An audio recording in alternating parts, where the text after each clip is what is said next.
Hey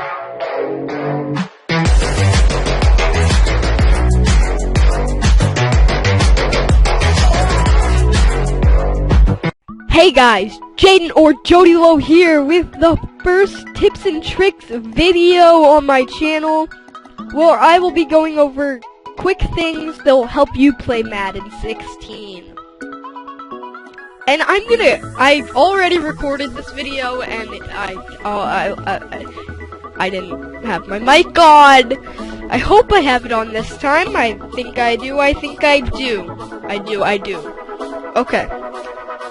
So, I'm just going to be able to, in this first video, I'm going over what stats are important in what positions. Some aren't very important at all. If you see them, it doesn't really affect how they play all that much.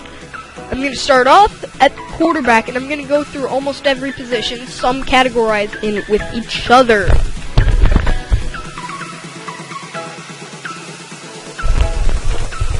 Starting with quarterback, we're going to start with throw power.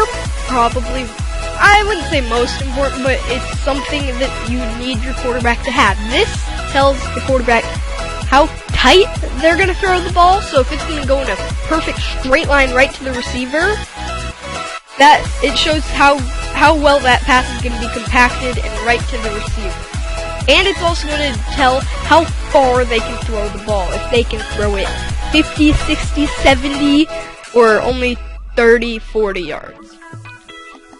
You realistically, these players are going to be very good at throwing the ball. You want your quarterback to have at least probably, I'd say, 88 throw power. 89, 88 throw power. I don't follow these guidelines exactly. I could be mistaking myself. But just some suggestions from me. Throw accuracy, that explains itself. Short throw accuracy, very important. This is how accurate their short passes are going to be. Medium.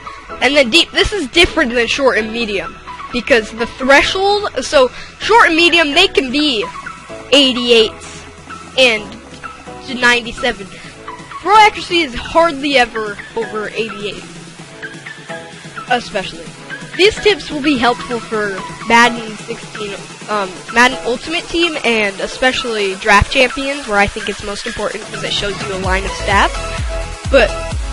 Or just playing in general. But deep throw accuracy you'll never see super high. So think of these more like school grades. Like, you wouldn't say 70 is a good school grade, but like on a scale of 0 to 99, of course, it's pretty good. But no, it's like a school grade. But deep throw accuracy has its exception because it's like the hardest test ever. It's like SATs in elementary school. You're never gonna score that high. Carson Palmer here, he's the brainiac. But you're never gonna get that high of a deep accuracy throw. The higher it is, that's amazing that you got such a high throw accuracy deep. That's awesome, but don't be ashamed if your favorite quarterback is throwing 66 deep accuracy throw. It's bad, but it's just how it is. Deep throws are so much harder to make.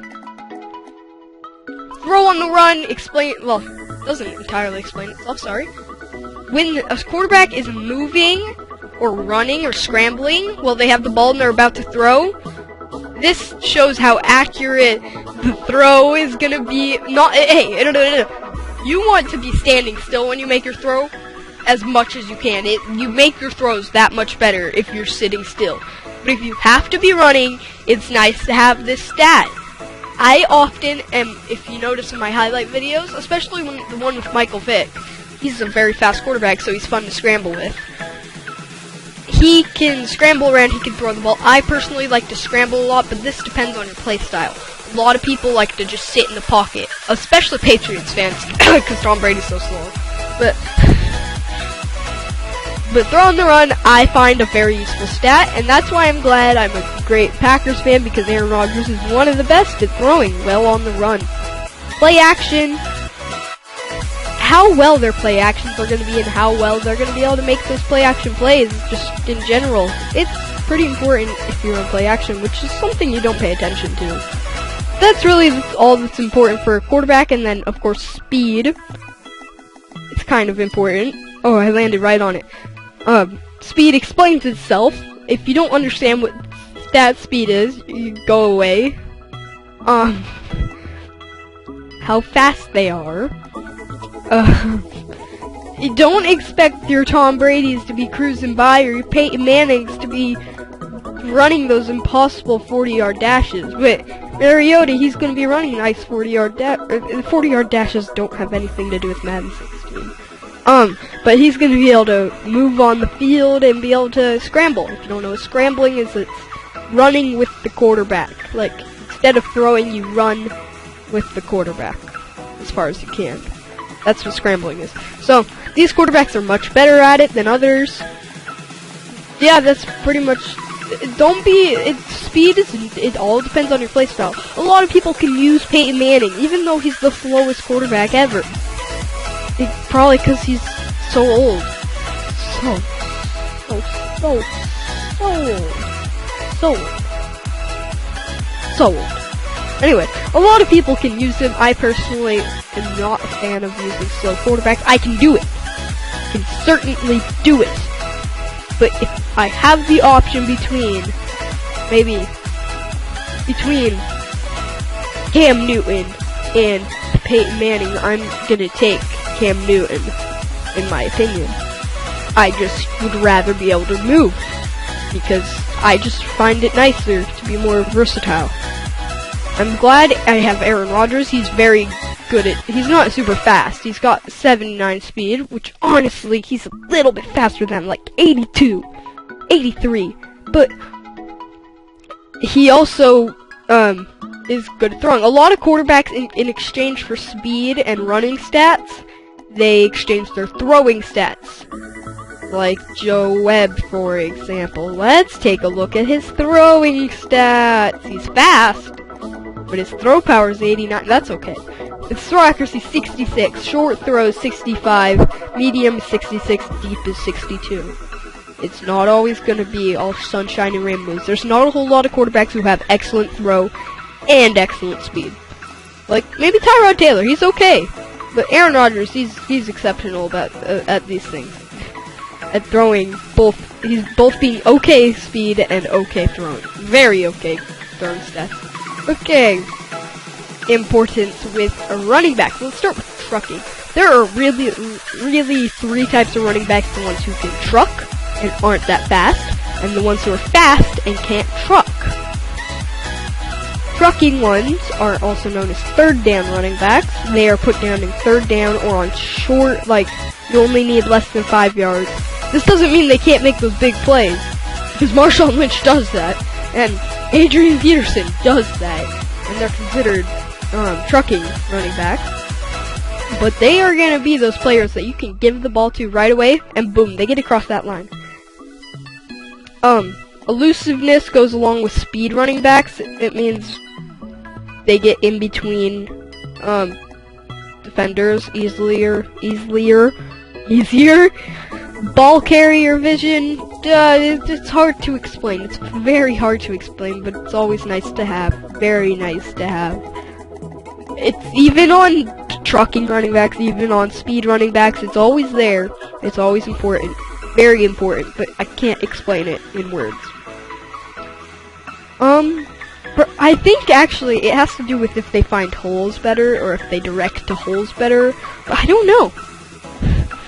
It's important. Agility, when making, you might see a little bar at the bottom of when you the circle when you're selected a random player. There's a little bar that depletes over time while you're controlling that player. That's agility.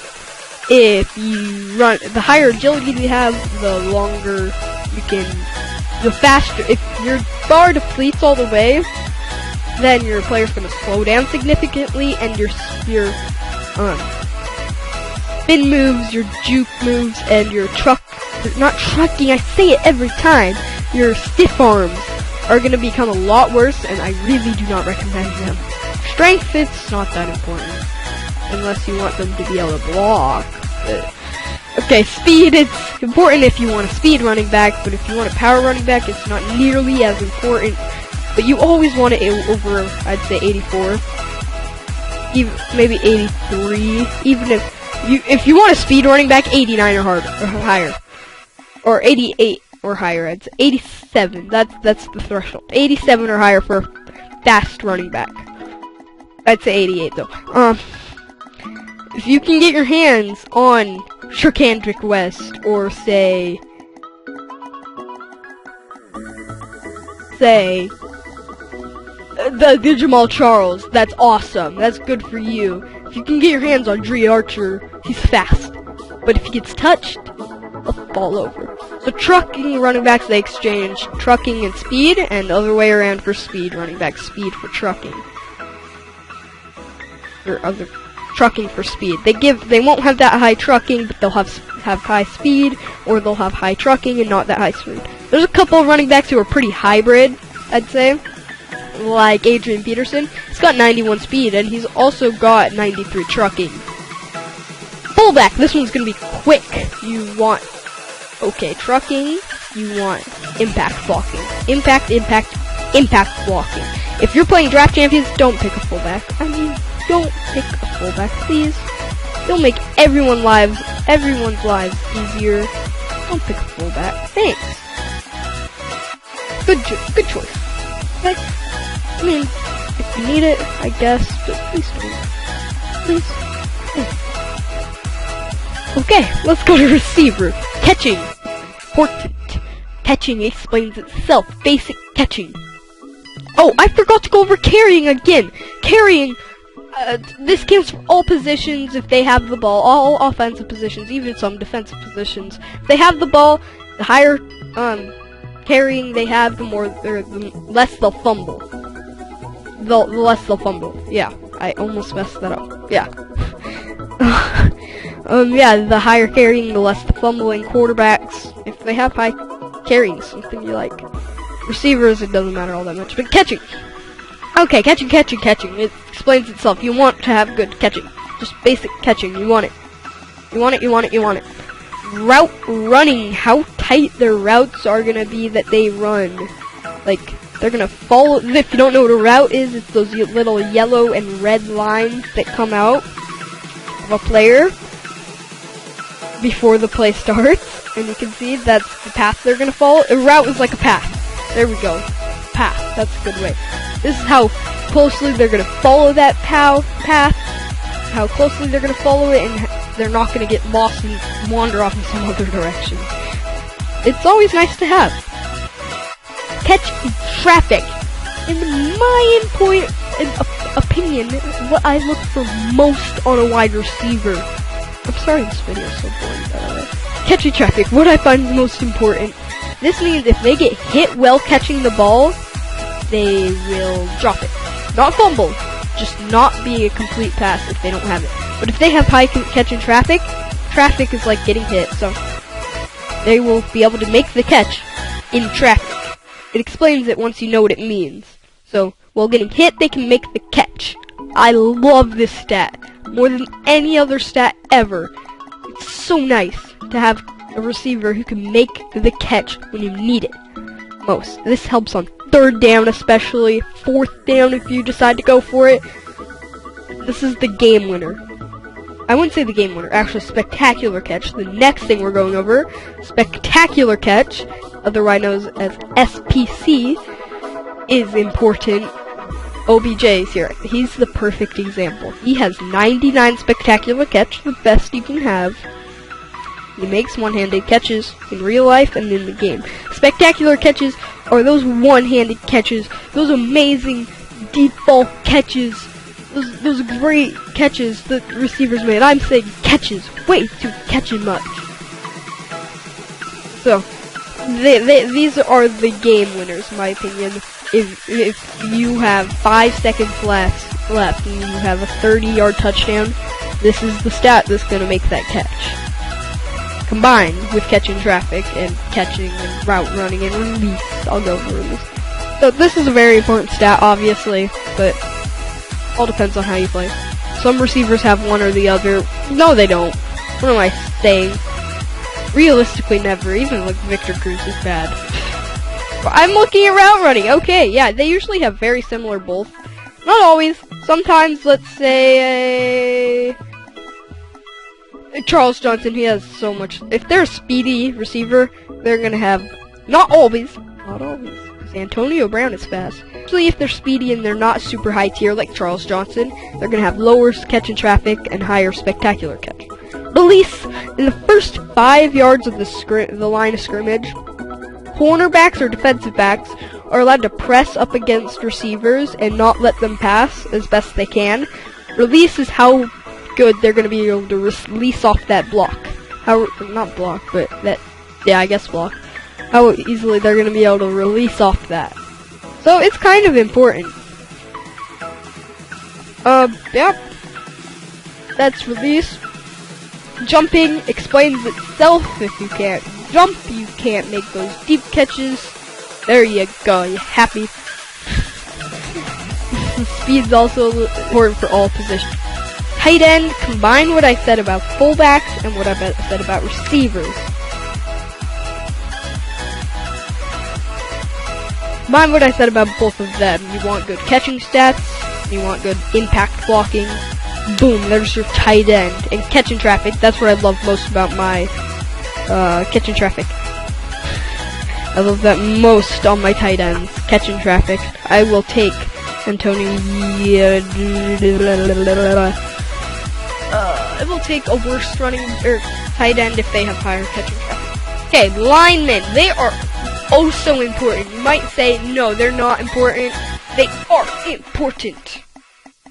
Let me find the stat I'm looking for. It's over here because, okay, pass block, run block, impact block. There are like also strength. Strength is important. These are important on all players. Run block and pass block when coming to linemen. In my opinion, I pass a lot more than I run the ball, depending on who my running back is. Considering, yeah, so I usually look for higher pass block. Pass block is amazing. Run block is also very important. If you run the ball, they're going to make the blocks needed to do that. Impact blocking, how long they're going to keep that block. If they're blocking someone and they're going to be able to keep the block they need to. They're going to be able to keep that block easier. There we go. They're going to be able to keep the block. They're not letting defenders in. The higher impact block, the longer they can keep defenders out of the pocket. Now we're on to defense. Defense is so much easier to explain, so much faster because left end, right end, defensive tackle groups itself in with each other almost. On defensive ends, including left end and right end, along with defensive tackle, DT, you look at power moves, and if they don't have high power moves, if they don't have the power moves, look at their finesse moves. These two complement each other in opposite ways. They could have trash power moves, but I guarantee they'll have better finesse moves. There are not a whole lot of people who are bad at both, and there are not a whole lot of people who are good at both. Like, say, JJ Watt. He's good at both, okay, but he's better at power moves. I don't remember which one of them's like more aggressive, and one of them's less. I think it's finesse is less, and power moves is more, but realistically, they don't matter that much. Block shedding, how getting around the linemen, it's kind of weird, but it's important. Pursuit is kind of important, but almost not really. Just check it. Play recognition does itself explanation. They can recognize plays. Zone coverage is not something you look for, but there, extra bonus. Same with hit power, except hit power you want to look for a little bit more. Hit power is always important to see. Quick thing about, and tackling is always nice to have. Tackle. Defensive tackles, really quickly, same exact things I said. Maybe they have higher strength, much higher strength, lower speed, and they will have not lower blocking, they will have lower pursuit, lower pursuit, and then also, you look for one other thing I was going to say, I don't remember. higher hit power. Yeah. Higher hit power. Yeah. Okay, I'm gonna go over middle linebacker, MLB. Hit power is a bonus. Tackle is very important. Tackle is very, very, very important on a middle linebacker. They're the people who cover the middle of the field, the low middle of the field. They don't need block shedding or finesse moves or power moves, really, because they don't blitz that much. Pursuit, that's very important. Probably the most important stat on a middle linebacker is pursuit, being able to chase someone. A running back in the open field, a wide receiver in not necessarily open field, but off to the side. Play recognition, also important. Luke Kuechly, you might notice, tops the charts almost every single time. He is such an amazing player. At his age, he will become a great player in the future. He already is. Anyways. Also, you want to look for zone coverage. Zone coverage is always nice to have because they play zone almost all the time. Yeah.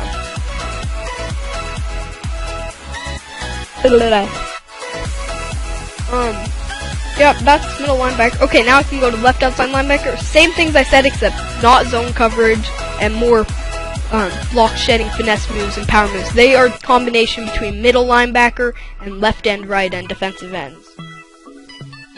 So, yeah. Hit power is something you like to look for them on them. Hit power is always nice to have on them. Hit power, hit power, hit power. And then high power moves or finesse moves. Don't judge based on either one. Cornerback, this one's a little bit complicated. You do not ever look for tackling, really. Tackling is, it's a little added bonus, but it's never going to be that good, because corners are smaller. Like, there's some who are like 5'8". This is also something you look for on receivers and corners. Height. HT, height. I like all my receivers 5'11" or taller, 5'10" or taller, worst case. I do not like 5'9" receivers, unless they've proved to myself. You will soon learn that certain players prove themselves to you. It sounds weird, but like you'll see them, they'll play a game with them, and you will remember how they played, and you will pick them so much more. Certain players have proven themselves to me, is what I say. And I really like them. So, tackling, not something you always look for. You really look for, yeah, height. Okay, and corners, it's okay if I like 5'10" or higher corners, but there are no 6'5" corners. 6'5" receivers are gone, because there are no corners that are tall enough, so you want jumping on your corners. But you look for press. You remember how I said release? Well, this is the opposite. I hope you remember. Zone coverage. You want good... Okay, there's two types of plays. There's zone coverage and there's man coverage plays. Man coverage is that little grayish line. Zone coverage is those big blue, yellow, light blue, purple blobs. There are purple blobs, I promise. There are like one play in the entire game that has purple blobs. I swear it's real. Okay, zone coverage is those blobs. I personally run more blob coverage. With zone coverage, I said blob coverage. I personally do. I run at least 3 times as much man coverage, maybe 4. So I don't really look too much into man coverage. I look a lot into zone coverage. I don't personally think one is better than the other. But I like to run zone coverage. It fits my playstyle more. Play recognition, kind of important. Pursuit, pretty important. Not all that important.